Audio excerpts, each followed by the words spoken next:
নমস্কার, আপনারা দেখছেন সময় কলকাতা। খেলা হবে নিয়ে রয়েছে আমি সৈকত। চোখ রাখবো খেলার খবরের দিকে। টি-20 বিশ্বকাপে বাংলাদেশের খেলা নিয়ে যখন নাটক তুঙ্গে, তখন নতুন বিতর্ক সে দেশের ক্রিকেটে। ম্যাচ গড়াপেটার অভিযোগে বাংলাদেশ ক্রিকেট বোর্ড বিসিবির এক কর্তার বিরুদ্ধে তদন্ত শুরু হলো। বিসিবির ইন্টিগ্রিটি ইউনিট বোর্ডেরই পরিচালক মোহাম্মদ মোখলেসুরের বিরুদ্ধে তদন্ত শুরু হয়েছে। তার বিরুদ্ধে অভিযোগ, সদ্য সমাপ্ত বাংলাদেশ প্রিমিয়ার লিগের ম্যাচে তিনি গড়াপেটা করেছেন। একটি ওয়েবসাইটে একটি প্রতিবেদন প্রকাশিত হয়, আর সেই খবর প্রকাশিত হয়েছে সেই ওয়েবসাইটে। রিয়াসাত আজউইন নামে এক ইউটিউবার তার চ্যানেলে ফোনের বেশ কিছু কথোপকথন আপলোড করেছেন। ওই কথোপকথন মোখলেসুর এবং বিপিএল দলের নোয়াখালী এক্সপ্রেসের চেয়ারম্যান তৌহিদুল হক তৌহিদের মধ্যে। সেখানে শোনা গিয়েছে, ম্যাচগুলি কিভাবে খেলা হবে সে বিষয়ে মোখলেসুরকে তৌহিদ নির্দেশ দিচ্ছেন। এর ফলে খেলার সততা ও স্বচ্ছতা প্রশ্নের মুখে পড়েছে বলে অভিযোগ।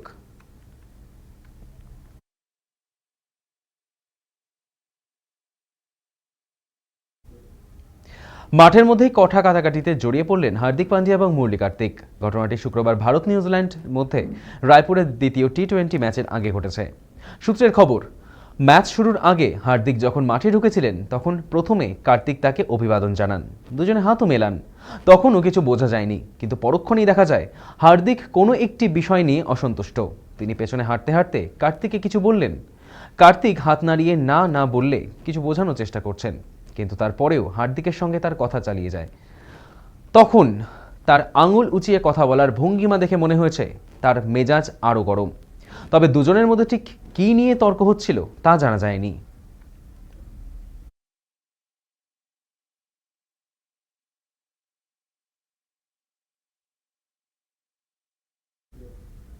বৃহস্পতিবারই বাংলাদেশের তরফ থেকে জানিয়ে দেওয়া হয়েছিল তারা ভারতের কোনোভাবেই বিশ্বকাপ খেলতে চায় না। কিন্তু বাংলাদেশ ক্রিকেট বোর্ডের তরফ থেকে আবার চিঠি দেওয়া হয় আইসিসিকে।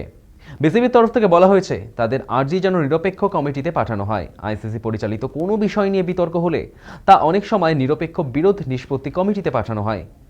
স্বাধীন আইনজীবীদের নিয়ে গঠিত হয়েছে এই কমিটি। বাংলাদেশের সংবাদ মাধ্যমের দাবি, ইমেল মারফত বাংলাদেশ ক্রিকেট বোর্ড বাংলাদেশ আইসিসির কাছ থেকে এই বার্তা পাঠিয়েছে। এরপর 16 পূর্ণ সদস্যদের মধ্যে ভোটাভুটি হয়, যার ফল ছিল 14-2। অর্থাৎ বাংলাদেশের পক্ষে কোনো ভোটই পড়েনি। দুটো ভোটের একটা ছিল বাংলাদেশের, আরেকটা পাকিস্তান বলে ধরে নেওয়া হয়েছে, যার পরই পরিষ্কার হয়ে যায় বাংলাদেশের দাবি কোনোভাবেই মানা সম্ভব নয় ভারতের পক্ষে।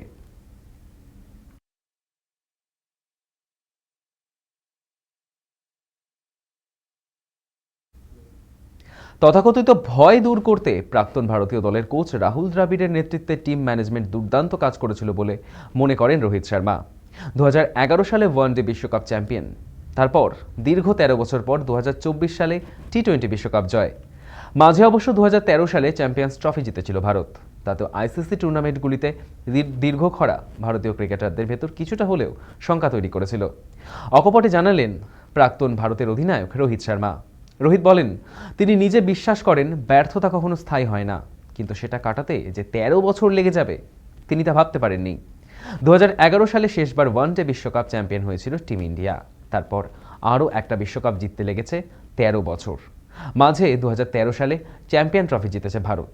তবে আইসিসি ট্রফি জয়ের খরা কেটে লেগে গেল প্রায় 11 বছর।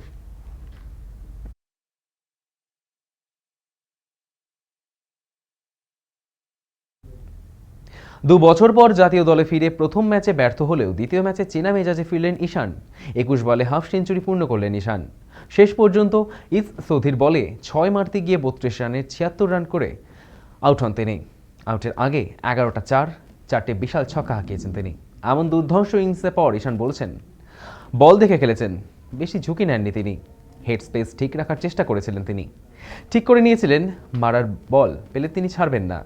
দুটো বড় ইনিংসের সৌজন্যে রায়পুরের সিরিজের দ্বিতীয় টি-20তে মাত্র 15.2 ওভারে জয়ের রান তুলে নিয়েছে ভারত। 28 বল বাকি থাকতেই নিউজিল্যান্ডের দেওয়া 209 রান লক্ষ্য করে পেরিয়ে যায় মেন ইন ব্লো। বিধ্বংসী সেঞ্চুরিতে শোয়েদ মুস্তাফা আলী ট্রফি ফাইনালে ঝাড়খণ্ডকে জিতিয়ে বঞ্চিত তকমা ঘোচাতে মরিয়া চেষ্টা করেছিলেন ঈশান। ফাইনালে 49 বলে 101 রানে ইনিংসে কার্যত উড়ে গিয়েছিল হরিয়ানা। 10 ম্যাচে 517 রান করে তিনি শীর্ষ রান সংগ্রাহক। সেই তিনি ভারতীয় দলে ফিরে এখন সুপারহিট।